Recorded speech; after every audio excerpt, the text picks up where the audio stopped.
Hello and good morning all of you. Welcome to Alpha Academy's agriculture series and we are at the lecture number 12. Last lecture में हम लोगों ने minimum support price के बारे में पढ़ा था. अब आपने सपोर्ट प्राइस तो दे दिया, बट देन आज हम पढ़ेंगे कि आपने सपोर्ट प्राइस देके उसको प्रोक्योर कैसे करना है, उसको डिस्ट्रीब्यूट कैसे करना है, किसको कितना अनाज मिलेगा, कैसे होगा. ये सब जो हम आज के लेक्चर में देखेंगे. The topic for the day is public distribution system and buffer stocks and food security. ठीक है, तो पब्लिक डिस्ट्रीब्यूशन सिस्टम होता क्या है बेसिकली. देखो, पब्लिक डिस्ट्रीब्यूशन सिस्टम एक कोई आप ऐसा सिस्टम मान लीजिए जिससे कि आप जो है पब्लिक में जो है सीरियल्स हो गई या जो राशन है उसको डिस्ट्रीब्यूट करना है. ठीक है, अब आपको लगेगा यार ये क्या मजाक है कि ये कैसे होगा, but then it is a very arduous task. अब आप सोचिए कि आप एक दिमाग में इमेज बनाइए कि आपको राशन प्रोक्योर करना है, प्रोक्योर करने के बाद उसे ले जाना है, डिस्ट्रीब्यूट करना है. हर स्टेट्स की आपकी जनसंख्या अलग है, हर एरिया की अलग डिमांड है, कहीं कुछ ज़्यादा है, कहीं किसी चीज़ की पैदावार कम है, उसको एडजस्ट करना और फिर उसको डिस्ट्रीब्यूट करना. ठीक है, तो ये कोई आसान काम नहीं है. तो जो पब्लिक डिस्ट्रीब्यूशन सिस्टम है, ठीक है, आपके घरों में या आपके मोहल्ले में एक सरकारी गल्ले की दुकान होगी या पीडीएस शॉप्स होंगी. ठीक है, तो वो सब है, वो वही सबसे डिस्ट्रीब्यूशन होता है, या एफपीएस होती हैं, फेयर प्राइजेस शॉप्स. ठीक है, और आता किसके अंदर है, ये ministry of consumer affairs, food and public distribution के अंदर, ये इसकी मिनिस्ट्री है. होता कैसे है प्रोक्योरमेंट. देखो, दोनों सेंट्रल गवर्नमेंट और स्टेट गवर्नमेंट दोनों इसमें अपना अपना रोल वो करती हैं, अपना अपना रोल अपना अपना रोल जो है इनका अलग अलग है. सेंट्रल गवर्नमेंट क्या करती है कि सेंट्रल गवर्नमेंट का एक एजेंसी है, that is food corporation of India. ये की स्टैट्यूटरी अथॉरिटी है, एफसीआई. ये क्या करती है कि भाई आपने सरकार ने एमएसपी दे दिया, अब इसका काम है या प्रोक्योरमेंट प्राइस दे दिया. ठीक है, अब प्रोक्योरमेंट ये प्रोक्योर करेगी, उसे स्टोर करेगी, ट्रांसपोर्ट करेगी और उसका एलोकेशन करेगी. भाई जितना मतलब खेत से लेके ये एफसीआई के गोदामों में गया और अब ये डिफरेंट स्टेट्स में जाएगा, स्टेट्स गोडाउन में जाएगा. ठीक है, अब स्टेट्स की जिम्मेदारी है कि जो भी भैया एलिजिबल फैमिलीज हैं उनको आप आइडेंटिफाई करें, उनको रेशन कार्ड्स दें. रेशन कार्ड्स भी दो टाइप के होंगे आपके, एक बीपीएल, एक एपीएल. अब तो एक और आ गया है, अंत्योदय अन्न योजना आ गई है, लेकिन इसका कोई अलग नहीं होता. बीपीएल वालों में ही इसको और टारगेट किया जाता है. अब ठीक है, और आपको जो फेयर प्राइजेस शॉप्स हैं उसकी फंक्शनिंग देखनी है. होता क्या था, देखो पहले मान लिया एफसीआई के गोडाउन से ट्रक चला किसी स्टेट के लिए. ठीक है, किसी भी मान लिया उत्तर प्रदेश के लिए कोई ट्रक चला या तेलंगाना के लिए कोई ट्रक चला. ठीक है, कई बार क्या होता था कि ये ट्रक यहाँ पहुंचता ही नहीं था. There was a huge divergence of the public, the food grains which were meant for the public was sent to the private और द प्राइवेट मंडीज और प्राइवेट शॉप्स. ठीक है, तो ये बड़ी करप्शन की बड़ी दिक्कत थी. ठीक है, अब देखेंगे हम उसको सॉल्व. देखो, हर चीज का सॉल्यूशन है. तो ये तो आप पहले समझ लिया कि सेंट्रल गवर्नमेंट स्टेट गवर्नमेंट कैसे अपना अपना काम करती हैं. ऑब्जेक्टिव्स क्या है ये जल्दी से देख लेते हैं. देखो, एक तो आपको चीप एंड सब्सिडाइज प्राइजेस पे जो है कंज्यूमर को जो खाद्य पदार्थ है वो पहुंचाने हैं. और कौन से खाद्य पदार्थ, सारे नहीं, जो भी एसेंशियल हैं, जो हमारे जीवन व्यापन के लिए बहुत ज्यादा जरूरी है, which are very essential for us to live. ठीक है, to insulate them from the impact of rising price. ठीक है, कि भाई प्राइस चाहे ऊपर हो चाहे नीचे हो, बट लोगों की पॉकेट अब अलाउ करे उसको हमेशा खरीदने के लिए, लोग उसे हमेशा खरीद पाए ताकि कम से कम लोग खा पाए. ठीक है, फूड सिक्योरिटी को स्ट्रेंथन करने के लिए, फूड सिक्योरिटी को अचीव करने के लिए ये सब पीडीएस सिस्टम बनाए जाते हैं. ठीक है, to maintain minimum nutrition status of our population and to put an indirect check on the open market prices of various items. ठीक है, जो भी ओपन मार्केट में प्राइस है उसका एक इंडायरेक्ट चेक करना. नहीं तो लोग जो है, लोगों का बस चले तो लोग उसे इतना महंगा कर दें कि बाकी लोग उसे खरीद ही ना पाए, या गरीब व्यक्ति जो उसे खरीद ही ना पाए. ठीक है, या जैसे कार्टेल करके एसेंशियल. अब एसेंशियल क्या है ये, देखो एसेंशियल है कि चाहिए ही चाहिए. अब वो चाहे महंगा मिले चाहे सस्ता मिले, लोगों को खरीदना पड़ेगा. तो खाने का तेल है, खाने का तेल लोगों को चाहिए चाहिए, नहीं तो आप खाना कैसे बनाओगे. ठीक है, अब पीडीएस सप्लाई चेन वर्क कैसे करती है. देखो, सबसे पहले तो उसमें क्या होता है, आप प्रोक्योर करते हो, प्रोक्योरमेंट ऑफ फूड ग्रेन्स होती है. देन आप उससे स्टोर करते हो और ट्रांसपोर्ट करते हो, उसके बाद आप उसे डिस्ट्रीब्यूट करते हो. तो सबसे ज्यादा इंपॉर्टेंट तीन चीजें हैं. अब देखो, ये कहानी शुरू कहाँ से होती है, कहानी सुनाते हैं आपको छोटी सी, कि पीडीएस की सारी बात हुई कहाँ से. देखो, ये एक्चुअली वर्ल्ड वॉर टू हुआ. वर्ल्ड वॉर टू के टाइम पे जो है रैशनिंग की गई पहली बार. ठीक है, खाद्य पदार्थों की. भैया ठीक है, ये जो है पब्लिक में कम जाएगा और ये सेना को ज्यादा जाएगा. जैसे मान लिया वीट जो है इतनी पब्लिक में जाएगी और इतनी सेना को जाएगी, ठीक है। फिर क्या हुआ कि 1960s के आसपास ऐसे चलता रहा, जो 60s तक पब्लिक डिस्ट्रीब्यूशन होता था ग्रेन्स का, वो इम्पोर्टेड वो था क्योंकि हमारे पास सेल्फ सफिशियंसी नहीं थी। 1970s में क्या हुआ कि एक हमने बोला कि स्कीम बनानी पड़ेगी और एक पब्लिक डिस्ट्रीब्यूशन सिस्टम लेके आओ, तो 1970 में एक पब्लिक डिस्ट्रीब्यूशन सिस्टम आया, ठीक है। फिर एक 1992 में हमने आरपीडीएस जिसको बोलते हैं revamp public distribution system, actually ये 1775 ब्लॉक्स में लॉन्च किया गया था। फिर 1997 में टारगेटेड टीपीडीएस जिसको बोलते हैं टीपीडीएस आया, टारगेटेड पब्लिक डिस्ट्रीब्यूशन सिस्टम, कि भैया हर किसी को तो खाने की जरूरत नहीं, बट लेकिन हमारे ही पॉपुलेशन में कुछ सेक्शंस ऐसे हैं जो लोग बहुत गरीब हैं कि जिन्हें जो है टारगेट करना बहुत जरूरी है, और उन तक तो ये बाकी तक पहुंचे ना पहुंचे, पर देन उन तक ये खाना जो है या ये खाद्य पदार्थ जो है पहुंचना बहुत जरूरी है, ठीक है। उसके बाद हमने और इवॉल्व किया और 2000 में हम लोग अंत्योदय अन्न योजना लेके आए, ठीक है। फिर हम लास्ट में 2013 में नेशनल फूड सिक्योरिटी एक्ट लेके आ गए थे, ठीक है। अंत्योदय अन्न योजना में मतलब अंत्योदय मतलब पूरे शब्द पुअर, उसमें भी हमने और ज्यादा टारगेटिंग करी, ठीक है। लिमिटेशंस क्या है पीडीएस के, तो देखो यार बेनिफिट्स जो पुअर को हैं वो अभी तक लिमिटेड मिले हैं, ठीक है, अभी तक पहुंच ही नहीं पाया है। अर्बन बायर से मतलब कि देखा गया था कि जो सरकारी गले की दुकान थी या पब्लिक एफपीएस जो शॉप्स थी या पीडीएस जो शॉप्स थी वो अर्बन एरियाज में ज्यादा थी, बट देन ये अब एलिमिनेट हो रही है, अब उसको जो है रूरल एरियाज में भी एक्सपैंड किया जा रहा है, ठीक है। जो पुअर था चाहे वो अर्बन हो चाहे रूरल हो उस तक जो है पहुंच ही नहीं पा रही थी जो ग्रेन्स थी। Then burden of food subsidy, भैया प्रोक्योरमेंट करना है, और ये जो जितना भी इसमें ग्रेन दिया जा रहा है एपीएल को सिर्फ इकोनॉमिक कॉस्ट पे देखो 3 टाइप से दिया जाता है, ठीक है। जो एपीएल होते हैं एक इकोनॉमिक कॉस्ट निकाली जाती है कि भैया कितना खर्चा आया इसको प्रोक्योर करने में, ठीक है। जितनी इकोनॉमिक कॉस्ट होती है एपीएल को तो इकोनॉमिक कॉस्ट पे दिया जाता है, बीपीएल को जो है इकोनॉमिक कॉस्ट मान लिया 100 रुपए की आई, तो एपीएल तो सरकार को कोई फायदा नहीं है इसमें, ठीक है। एपीएल को जो है 100 रुपए के हिसाब से दे दिया जाएगा, बीपीएल को जो है 50% के हिसाब से दिया था 50 रुपए के हिसाब से दे दिया जाएगा। फिर एक ए वाई है अंत्योदय अन्न योजना, उसमें 3 रुपए 2 रुपए के हिसाब से दिया जाता है, ठीक है। तो बेसिकली आपको जो है अलग अलग रेट्स आ गए हैं, और यही पीडीएस की दिक्कत भी है, यही लिमिटेशन बन जाएगी कि आपके पास इतने रेट्स हो गए हैं, 3 रेट्स आज के टाइम पे आपके पास 3 रेट्स आ गए हैं, ठीक है। Then loss of food grain, वही फूड ग्रेन की बर्बादी बहुत होती है, लगभग 2011-12 से 16-17 तक लगभग 61,824 tons of food grain was wasted. Then there is inefficiency in the operations of FCI because of increasing cost. Increasing cost किसकी? भाई डिस्ट्रीब्यूशन कॉस्ट बढ़ गई। कैसे? ट्रांसपोर्टेशन बढ़ गया, भाई आपका डीजल महंगा हुआ तो आपका ट्रांसपोर्टेशन कॉस्ट बढ़ गई, कैरिंग कॉस्ट बढ़ गई, ठीक है। आप तो अब इसलिए होता क्या है कि जिस स्टेट से प्रोक्योर किया जा रहा है उसी स्टेट में सप्लाई कर दिया जाए, इस पर बड़ा ध्यान रहता है एफसीआई का, ठीक है। कि भैया अगर मान लिया उत्तर प्रदेश में एफसीआई का राउंड है तो उत्तर प्रदेश से प्रोक्योर और उत्तर प्रदेश में भेज दिया जाए, ठीक है। ये नहीं कि उत्तर प्रदेश से सामान लेके लोग तो मिलना, जो मालवाहक है या जो भी आपका ट्रांसपोर्ट है वो आपको तमिलनाडु जा रहा है तो तेल का खर्चा ऑफकोर्स सी बात है ज़्यादा आ जाएगा, ठीक है। Then PDS results in price of course, क्योंकि क्या होता है कि प्राइस सपोर्ट देना पड़ता है। पीडीएस जब आप पीडीएस के लिए प्रोक्योर करोगे तो आप सीधी सी बात है प्रोक्योरमेंट प्राइस रखोगे, वो क्या होता है वो फ्लोर प्राइस बन जाता है कि यार ठीक है प्रोक्योरमेंट प्राइस है ये सरकार का, सरकार इतने में तो खरीद ही रही, आप इससे ऊपर दे रहे हो तो तुम बात करो, नहीं तो हमसे बात करने की तुम्हें कोई ज़रूरत नहीं है। तो क्या हुआ प्राइस बढ़ा, चलो भाई ठीक है भाई प्राइस मैं जो है सरकार 8 रुपये दे रही है मैं आपको 10 रुपये दे देता हूँ। अब कोई बंदा जो है 10 रुपये की चीज़ खरीदेगा तो वो 12 रुपये की बेचेगा तो इन्फ्लेशन बढ़ गया, ठीक है। तो और then there are challenges in delivery mechanism, भाई इधर उधर चले जाते हैं ट्रक, मैंने आपको बताया डिलीवरी करना बहुत एक मुश्किल की बात है, ठीक है।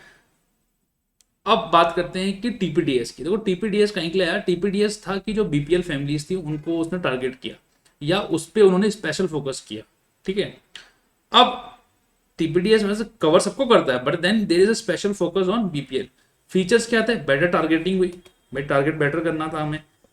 इसमें क्या किया कि इन्होंने बोल दिया कि जो लोग 15,000 रुपये सालाना पर एनम है इसमें, ठीक है, सालाना से कम कमाते हैं उनको हम बीपीएल कैटेगरी में डालेंगे। और पहले तो ये 10 किलो देते थे, अब जो है 35 किलो पर केजी 35 केजी पर हाउस होल्ड पर मंथ देते हैं राशन, ठीक है, पर house hold per month ration दिया जाता है इसमें, ठीक है। अंत्योदय योजना में भी ए वाई के अंदर अब वो बता दिया मैंने आपको 100% उसके लिए 100% एपीएल के लिए, 50% of the economic cost BPL के लिए, और अंत्योदय योजना के लिए 2 रुपये केजी तो वीट है, ठीक है, एंड 3 रुपीज़ केजी राइस है, ठीक है। तो इतने रखना, बाकी ज़्यादा कोई नहीं है। Then central state control, central और स्टेट का अपना कंट्रोल ही रहता है। उस कंट्रोल की वजह से भी क्या हो रहा है कि मार्केट प्राइसिंग सही नहीं हो पाती और बहुत ज़्यादा प्रॉब्लम आती है। वो बोलते हैं ना कि the government has no business to be in business वाली बात है यहाँ पे, ठीक है। देन इश्यूज क्या है टीपीडीएस के साथ, भाई टारगेटिंग तो कर रहे होते हैं लेकिन वो टारगेटिंग बहुत पुअर है। पुअर कैसे, 2 टाइप है भैया, आइडेंटिफिकेशन नहीं है, आपके पास डाटा ही नहीं है कि कैसे आप आइडेंटिफाई करोगे, आप किसी को भी दे रहे हो तो बेटर आइडेंटिफिकेशन नहीं है आपकी। फिर आपका जो एक्सक्लूजन एरर है वो ज़्यादा है, ये बोला जाता है कि लगभग लगभग 63% जिन जो टारगेट होने चाहिए थे वो इसमें आ ही नहीं पाते, there is a high inclusion error. Then imbalances की बात करें तो स्टेट्स की अपनी स्टोरेज कैपेसिटी में जो है इम्बेलेंस है। Then import burden in case of shortfall, भाई आपने जो है एनएफएस से बना दिया, आपने बोला कि हम 35 किलो देंगे ही देंगे, या अंत्योदय आपने किसी भी योजना के अंदर बोला कि एनएफएसए में बोला कि यही चलो हम 35 किलो देंगे ही देंगे। अब मान लिया आपके पास पैदावार नहीं हुई, अब पैदावार नहीं हुई तो आप कहाँ से लाओगे, इंपोर्ट करके लाओगे, इंपोर्ट करके लाओगे तो इंपोर्ट बर्डन बढ़ जाएगा। Then there are leakages and diversions, भाई मतलब ट्रक चला था बांटने के लिए और पता लग रहा हो किसी मंडे में खड़ा है और उसका जो है 2 कट्टे कहीं गायब हो गए, 2 कट्टे कहीं गायब हो गए। तो there are various kind of leakages and diversion.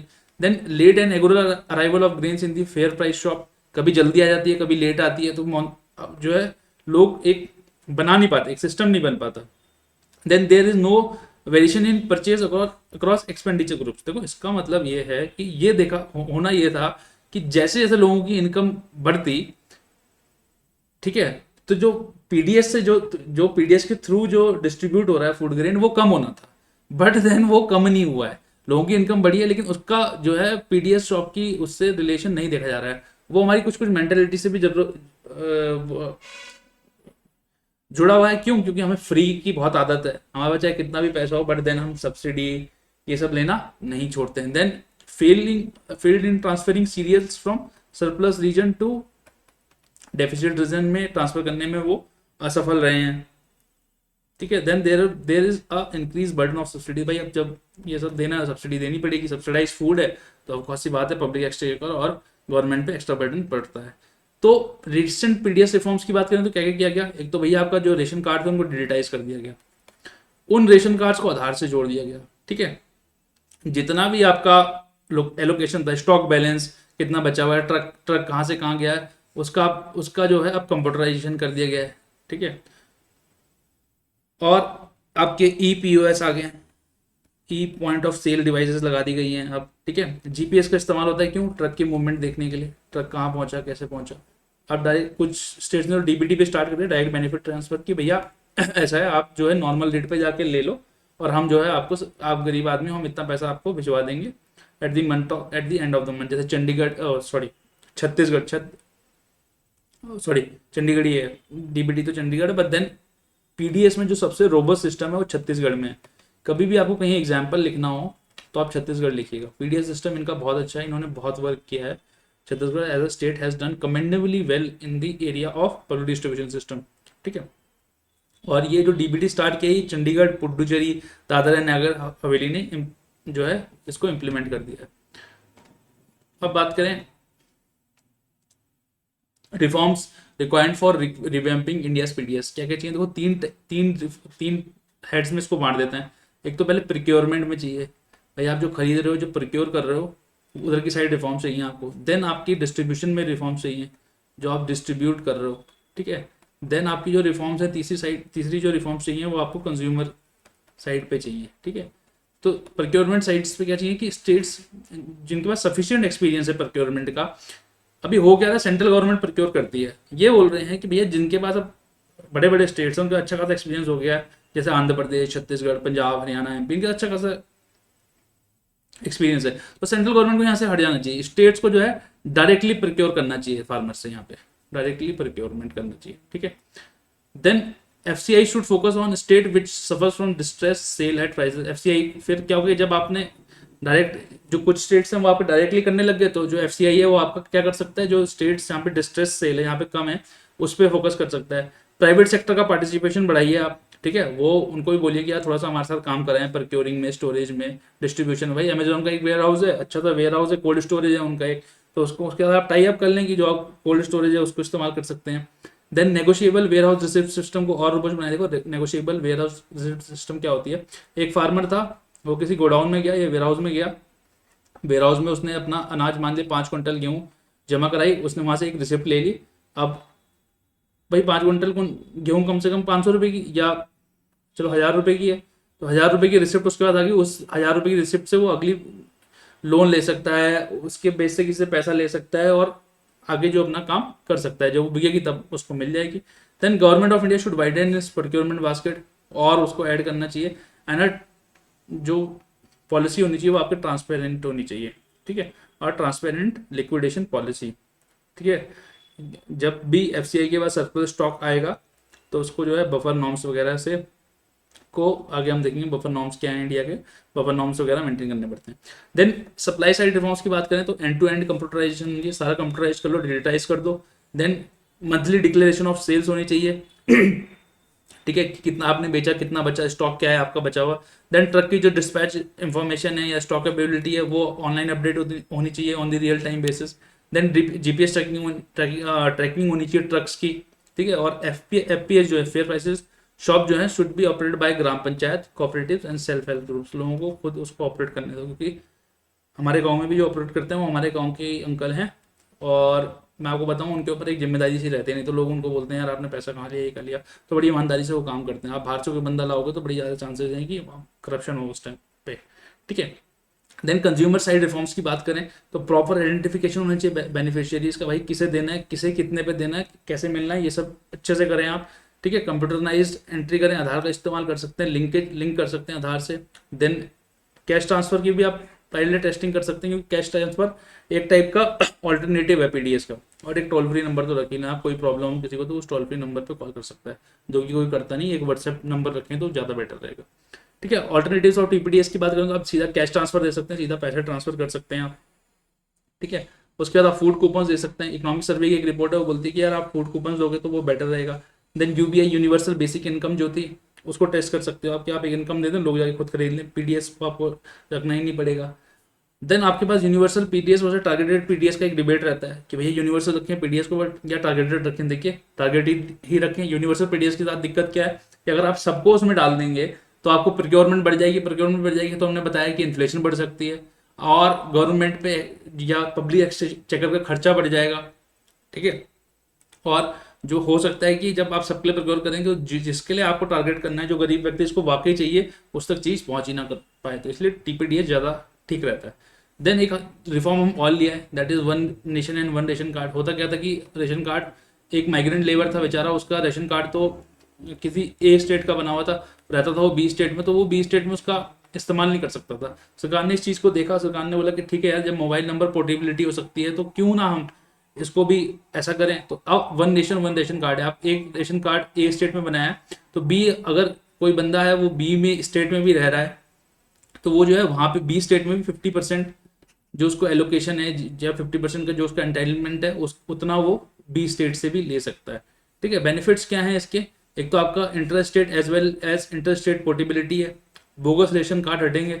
लोगों ने 4-4 रेशन कार्ड बना रखे हैं, मतलब लग रहा है ए बी सी डी चारों स्टेट्स में रेशन कार्ड बना रहे, 35 यहाँ से उठाया, 35 यहाँ से उठाया, 35 यहाँ से उठाया, 35 यहाँ से उठाया, और ये जो 35 दो यहाँ से उठाए थे ये अपने घर में रखे, और सी और डी की स्टेट से जो उठाए थे उसे बेच दिया सस्ते दामों में प्राइवेट उसमें, क्योंकि भाई ऐसा नहीं है। तो गेहूं और जो राइस आता है वो बड़ा अच्छा आता है, बड़ा क्वालिटी चेक वाला आता है। जैसे बोलते हैं ना कि इम्यूनाइजेशन होती हैं वो सरकारी अस्पतालों में बहुत अच्छी होती है, क्योंकि WHO प्रमाणित इम्यूनाइजेशन होती हैं और उस पर बड़ा चेक होता है, क्योंकि सरकार को पता है अगर हल्की सी भी गलती हुई तो लाखों लोग इफेक्ट होंगे, ठीक है। देन आप जो है अपना फूड सब्सिडी का बिल जो है उसको कर सकते हो, क्योंकि आपकी लीकेजेस कम रहेंगी, करप्शन कम होगा, तो ये फायदा है ONORC का। चैलेंजेस क्या है, तो भैया टेक्नोलॉजिकली ग्लिचेस आती रहती हैं उसमें, ठीक है, पता कभी साइट नहीं चल रही है, कभी ऐप नहीं खुल रही है, कभी पोर्टल नहीं चल रहा है। देन रूरल इलेक्ट्रिफिकेशन की प्रॉब्लम है, जब लाइट नहीं रहेगी तो कैसे आप उसे चलाओगे। देन डोमेस्टिक माइग्रेशन में आपका डाटा ढंग से नहीं है कि कौन कहाँ कितने स्टेट से माइग्रेट हो रहा है, कहाँ पे माइग्रेशन ज़्यादा है, कहाँ पे इन माइग्रेशन ज़्यादा है, कहाँ पे आउट माइग्रेशन ज़्यादा है, तो वो आपको चाहिए। देन सेंट्रल स्टेट रिलेशंस आपके अच्छे होने चाहिए आप इसको चलाने के लिए। तो अगर कोई स्टेट सरकार है वो मना कर रही है कि नहीं हम नहीं देंगे, हम इस स्टेट को नहीं देंगे, तो उसके लिए आपके सेंट्रल स्टेट रिलेशन अच्छे होने चाहिए। Then this incentivising provision for local food habits and needs, कि हर हर लोकेलिटी की अपनी फूड नीड है। और पीडीएस से ओएन और ओआरसी से क्या होगा कि एक ऑब्लिगेशन बन जाएगी आपको, ठीक है। मान लिया कहीं पे चावल ज़्यादा खाए जाते हैं तो वहाँ पे चावल ज़्यादा प्रोक्योर होता था, बट देन अब आपने ओएन ओआरसी आ गया तो आपको गेहूँ भी रखनी पड़ेगी, तो उससे क्या होगा थोड़ा सा जो है उस पर इफेक्ट पड़ जाएगा जो आपकी चीज़ें हैं। देन बफर स्टॉक्स की बात करें, देखो बफर स्टॉक्स कुछ नहीं होता, बफर स्टॉक इसलिए रखे जाते हैं जब आपके पास बम्पर पैदावार हो गई, और उस समय के लिए रखे जाते हैं जबकि बाद आपके पास पैदावार कम होगी, और पैदावार कम होने की वजह से प्राइस बढ़ सकते हैं, तो उस प्राइस को एक टारगेट रेंज में रखने के लिए बफर स्टॉक्स रखे जाते हैं। तो उसके लिए हमारे पास एक बफर स्टॉक पॉलिसी है इंडिया की। वो आई कब थी? 1969-74 में जब हमारा, और ये आई थी 4th 5 ईयर प्लान में, ठीक है, 4th 5 ईयर प्लान में आई थी। ये कुछ नहीं कहती, ये कहती है कि भैया आपको एक बफर बना के रखना है। एफसीआई को बोल देता है कि भैया आप अपना बफर बना के रखना। अब इसके साथ प्रॉब्लम क्या है? प्रॉब्लम ये है कि एक तो ओपन एंडेड प्रोक्योरमेंट है हमारे यहाँ। ओपन एंडेड प्रोक्योरमेंट मतलब सीधा एफसीआई जाता है और प्रोक्योर करना शुरू कर देता है, और बड़ी लार्ज अमाउंट ऑफ ग्रेन इकट्ठा हो जाती है एफसीआई के बाद, जिससे एफसीआई को उसको अपने आप मेंटेन करने में बड़ी मुश्किल से हो सकती है। देन जो हमारे प्रोक्योरमेंट प्राइस थे वही अब हमारे सपोर्ट प्राइस बन गए, वही हमारी एमएसपी बन गई भाई, जबकि क्योंकि प्रोक्योरमेंट प्राइस जो होती है वो एमएसपी से ऊपर होता है, तो यही बन गया, ये एक प्रॉब्लम बन गई। देन इन्वेंट्री मैनेजमेंट, कितना स्टॉक है क्या है वो एक प्रॉब्लम है। राइजिंग कॉस्ट बढ़ रही है एफसीआई की दिन प्रतिदिन, ठीक है। एक प्रकार से नेशनलाइजेशन हो गया है ग्रेन मार्केट का, क्योंकि सरकार ही सारा ग्रेन उठा ले रही है, क्योंकि उसको जो है अपना फूड सिक्योरिटी प्रोग्राम चलाना है, ठीक है। और आपके टीपीडीएस और पीडीएस में दिक्कत है, ही है टीपीडीएस में टारगेटेड पब्लिक डिस्ट्रीब्यूशन सिस्टम में दिक्कत है। ये सब बात थी बफर स्टॉक की। अब बात करते हैं फूड सिक्योरिटी की। देखो फूड सिक्योरिटी का मतलब है कि आपको जो है अपना सही टाइम पर ठीक से आपकी जो बॉडी की नीड है उसके अनुसार खाना मिल जाए। ये तो देसी डेफिनेशन हो गई, लेकिन हम देसी डेफिनेशन एग्जाम में नहीं लिख सकते, हमें लिखनी है खतरनाक वाली डेफिनेशन, और वो खतरनाक वाली डेफिनेशन दी थी एफएओ ने, दैट इज फूड, ठीक है। एफएओ ने बोला, एफएओ ने एक रिपोर्ट निकाली अपनी, the state of food security 2001 में। उन्होंने फूड सिक्योरिटी को कैसे डिफाइन किया? It is a situation that exist when all people, सारे लोग, एट ऑल टाइम्स, हर समय, have physical, social and economic access to sufficient, safe and nutritious food, ठीक है। सारे लोगों को हर समय फिजिकली किसी भी कहीं से भी वो हो, उनको जो है sufficient, safe and nutritious food मिलना चाहिए according to their dietary needs and food preferences for an active and healthy life, ताकि वो एक healthy, active and healthy life जी सकें। 4 पिलर्स हैं फूड सिक्योरिटी के भाई। सबसे पहले तो अवेलेबल कराओ, जब आपने अवेलेबल कराओ तो एक्सेसिबल होना चाहिए। पता लग रहा है गोडाउन आपने अवेलेबल तो करा दिया, बट जो सरकार की गले की दुकान है वो 7 के 7 दिन बंद ही रहती है, वो खुलती ही नहीं है कभी। तो एक्सेसिबिलिटी होनी चाहिए, यूटिलाइजेशन सही होना चाहिए एंड स्टेबिलिटी होनी चाहिए। पता लग रहा है 1 साल भेज दिया ग्रेन, दूसरे साल आया ही नहीं, तो वो कंटिन्यूस स्टेबिलिटी होनी चाहिए। चैलेंजेस क्या है हमारे फूड सिक्योरिटी के साथ? एक तो चेंजिंग क्लाइमेट है, क्लाइमेट जो है लगातार चेंज हो रहा है। जैसे अभी एक रिपोर्ट आई थी कि भैया मानसून पैटर्न चेंज हो रहे हैं। मानसून पैटर्न चेंज होने की वजह से क्या है? देखो मानसून क्या था कि मानसून पे ही हमारी खेती पूरी की पूरी डिपेंडेंट थी। जो हमारी एग्रीकल्चर प्रैक्टिसेस थी कि कब क्रॉप्स बोने हैं, कब क्रॉप्स उगाने हैं, वो सब जो है पूरी की पूरी मानसून पर डिपेंडेंट थी। अब मानसून की जो है बिहेवियर चेंज हो रहा है। अभी पता लग रहा कभी लेट हो जाता है, कभी जल्दी आ जाता है, कभी पता लग रहा बारिश अक्टूबर तक चल रही है। तो then the changing climate is posing a very difficult situation for the farmers to follow a particular cropping pattern, ठीक है। देन ग्लोबल पॉपुलेशन बढ़ रही है, फूड प्राइसेस इंक्रीज हो रहे हैं, एग्रीकल्चर ग्रोथ रेट कम है, प्रोडक्टिविटी कम है, इन्वायरमेंटल स्ट्रेस फैक्टर तो है ही है अपने आप, ठीक है। बट देन फूड सिक्योरिटी आपको देना ही है। फूड सिक्योरिटी क्यों देना है?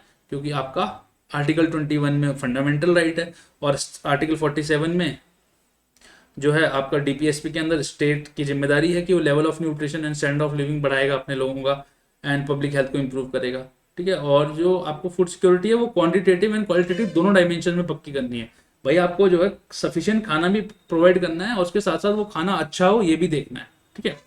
अब चैलेंजेस थे फूड सिक्योरिटी में, उसको टैकल करने के लिए हमने प्रोग्राम बना दिए। तो पीडीएस तो हमने देख लिया, पब्लिक डिस्ट्रीब्यूशन सिस्टम।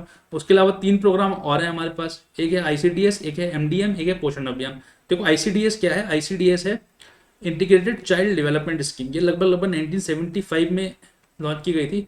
और ये क्या फोकस करती है, जो 6 बेसिक सर्विसेज पे फोकस करती है। और किन बच्चों के लिए, जो कि 6 साल से कम है, या वो औरतें जो कि प्रेग्नेंट हैं या लैक्टेटिंग वुमेन, जिन्होंने अभी अभी किसी शिशु को जन्म दिया है, ठीक है, प्रेग्नेंट एंड लैक्टेटिंग वुमेन है, और बच्चे जो हैं 6 साल से कम है।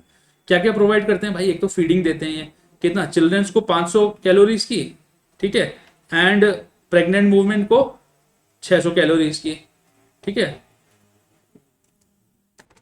ठीक है, और बच्चों को लगभग लगभग 12 से 15 ग्राम प्रोटीन, और प्रेग्नेंट एंड लैक्टेटिंग वुमेन को 18 से 20 ग्राम प्रोटीन। देखो प्रोटीन बहुत जरूरी होता है, तो प्रोटीन बहुत खाए, प्रोटीन तो आप खाया ही खाया करें।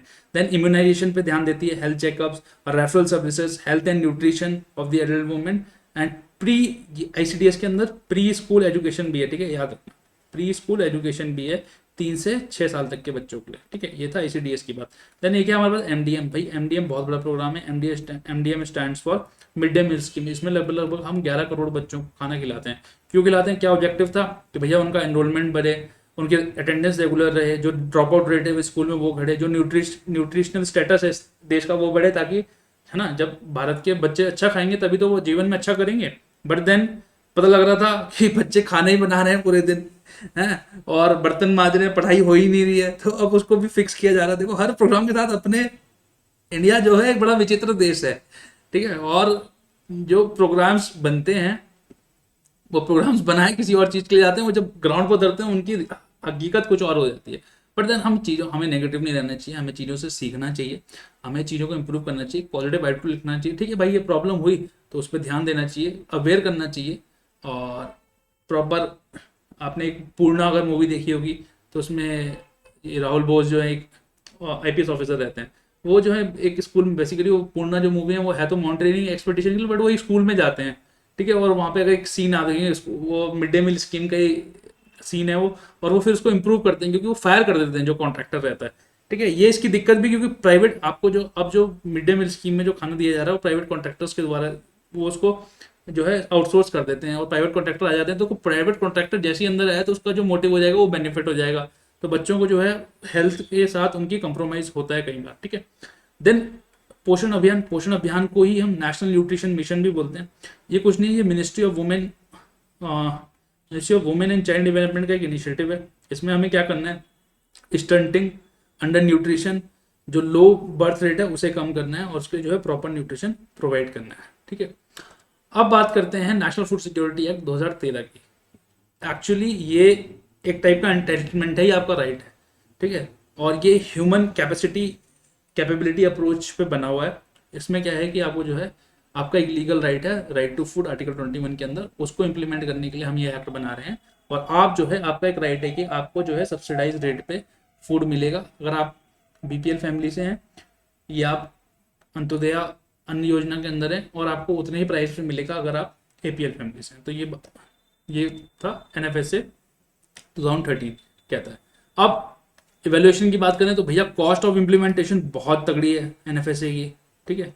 कितनी है मैं आपको बताऊं, लगभग लगभग 1.3 लाख करोड़ रुपए का खर्चा आता है टोटल। उसको गेहूं को खरीदना, उसको इधर उधर पहुंचाना, बेचना, एक आपको राशन बेचना, उसमें आदमी रखना है, उसके लिए कमरा बनाना है, तो 1.3 लाख करोड़, लगभग लगभग 1.3% ऑफ जीडीपी जो है हमारी एनएफएसए में जा रही है। Then there is risk of leakages, corruption हो रहा है, ट्रक चला था कहीं और के लिए, कहीं और हो गया। इस टाइम पे लगभग लगभग लास्ट डाटा हमारे पास 2011-12 का है, उस समय 37% था, बट देन ये कम हो रहा है। 2004-05 में 54% था, उसके बाद ये 2007-08 में 44% हुआ, और अभी 11-12 में 37% है। ये लीकेजेस कम हो रही हैं। देन आइडेंटिफिकेशन ऑफ बेनिफिशरीज एक प्रॉब्लम है, लेकिन उसके लिए भी हमने social economic cast data caste census निकाला है, उससे हम अब बेटर आइडेंटिफिकेशन कर पा रहे हैं। Then there are problems in procurement. देखो प्रॉब्लम तो है ही है, बट देन आपको प्रॉब्लम का सोल्यूशन ढूंढना है, आपको जो है प्रॉब्लम्स तो देखनी होता है, सोल्यूशन भी देखना है। देन प्रॉब्लम्स ऑफ प्रोक्योरमेंट क्या है कि भैया कहाँ से करें, कई बार प्रोक्योरमेंट हो ही नहीं पाती, होती नहीं है इतनी गेहूँ या पैदावार की प्रोक्योर के वजह, तो ये दिक्कत आ जाती है कई बार। Then WTO and food security, ये अब डिबेट हम कर चुके हैं, लेकिन एक जल्दी से रिवीजन करते हैं। देखो 2012 में हम लोग 2013 में एक मिनिस्टर कॉन्फ्रेंस हुई वर्ल्ड ट्रेड ऑर्गेनाइजेशन की, वहाँ पे बोला गया, देखो कॉन्सेप्ट होता है पब्लिक स्टॉक होल्डिंग का। पब्लिक स्टॉक होल्डिंग क्या होगी कि जैसे जो अनाज भारत सरकार ने एफसीआई के गोदामों में रखा हुआ है या प्रोक्योर कर रही है, उसको बोल देंगे पब्लिक स्टॉक होल्डिंग।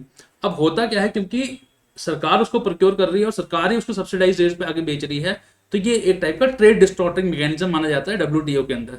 2013 में हम मिले, हमने कहा कि यार ठीक है, लोगों को जो है sufficient safe and nutritious food देना है, बट देन ये पब्लिक स्टॉक होल्डिंग एक प्रॉब्लम है। बट देखिए उन्होंने कहा कि ठीक है यार, इस पब्लिक स्टॉक होल्डिंग को ना, भले ही ये ट्रेड डिस्टॉर्टिंग है और इस पे कुछ कुछ कैप है, लेकिन हम जो है इसके खिलाफ कुछ करेंगे नहीं अभी, ठीक है। हम कोई भी दूसरी कंट्री दूसरे खिलाफ चल जाएगी कि यार ये बहुत सब्सिडी दे रहे हैं, ये बहुत इनकी पब्लिक स्टॉक होल्डिंग बहुत ज़्यादा है, लेकिन हम 2017 तक इसका एक हल निकाल लेंगे, ठीक है। तो 2017 तक एक पीस क्लॉज साइन हो गया। उसके बाद क्या हुआ भैया, उसके बाद 2015 में नैरोबी मिनिस्ट्रियल कॉन्फ्रेंस हुई। नैरोबी मिनिस्ट्री कॉन्फ्रेंस में भी जो बाले में बात कही गई वही बोल दी उन्होंने कि भाई जो परमानेंट सॉल्यूशन निकालेंगे पब्लिक स्टॉक होल्डिंग का और स्पेशल सेफ गार्ड मैकेनिज्म बना देंगे। फिर 2017 में लास्ट इसकी अभी मीटिंग हुई थी डब्ल्यूटीओ की ब्यूनोस एरीज में। ब्यूनोस एरीज आप कमेंट बॉक्स में बताएं किसकी कैपिटल है, कौन से देश की कैपिटल है? करेक्ट, अर्जेंटीना की कैपिटल है, ठीक है। तो 11वीं मिनिस्ट्रियल कॉन्फ्रेंस हुई, वहां पे भी कुछ नहीं हुआ। वहां पे भी आज के टाइम पे जो प्रेजेंट स्थिति है, आज भी जो है पब्लिक स्टॉक होल्डिंग पे कोई भी कंक्रीट डिसीजन नहीं लिया जा सका है। फिर एक रहते रहते एक ग्रुप और बन गया G33 ग्रुप। ये G33 ग्रुप जो है डेवलपिंग कंट्रीज का है। तो ये इन्होंने कह दिया कि जो हम सपोर्ट मेजर्स देते हैं अपने फूड सिक्योरिटी मैकेनिज्म के लिए या फूड सिक्योरिटी प्रोग्राम्स के लिए, उसको जो है ग्रीन बॉक्स में डाल दो। हमने आपको पढ़ाया था ना डब्ल्यूटीओ सब्सिडीज में green box, amber box, blue box. Green box में डालो कि छोड़ो इसे, इसके खिलाफ कुछ करेंगे ही नहीं हम, ठीक है। और ये ग्रीन बॉक्स में जब ये सब्सिडी चली जाएंगी तो उसके खिलाफ कोई कहीं जा नहीं सकता, फिर जितनी मर्जी सब्सिडी दिए जाओ, कोई कैप ही नहीं है उस पर, आराम से कोई ना लिमिट करो प्रोडक्शन, कुछ नहीं, अपना आराम से दिक्कत ही खत्म हो जाएगी अगर उसे ग्रीन बॉक्स में डाल दिया जाए, ठीक है। बट देन ऐसे नहीं होता। और उन्होंने कहा कि आपने बाली डिक्लेरेशन में भैया एक traditional stable food crop term इस्तेमाल किया था, उसको फूड स्टफ से रिप्लेस करो। ये कह रहे इंपॉर्टेंट नहीं है, बट देन ये सब हमारे नोट्स में लिखा हुआ है, ठीक है। एंड ये थी बात आपके प्रोक्योरमेंट की, पब्लिक डिस्ट्रीब्यूशन की एंड स्टोरेज की एंड फूड सिक्योरिटी की। तो आज के लेक्चर में इतना ही। Thank you very much. And आपको नोट्स चाहिए तो आप इस नंबर पे हमें हमेशा व्हाट्सएप लिख सकते हैं और हम आपको नोट्स प्रोवाइड कर देंगे at no cost. And thank you all for watching. I wish you a very happy day. Keep smiling, keep healthy, and we shall see you soon. Bye bye.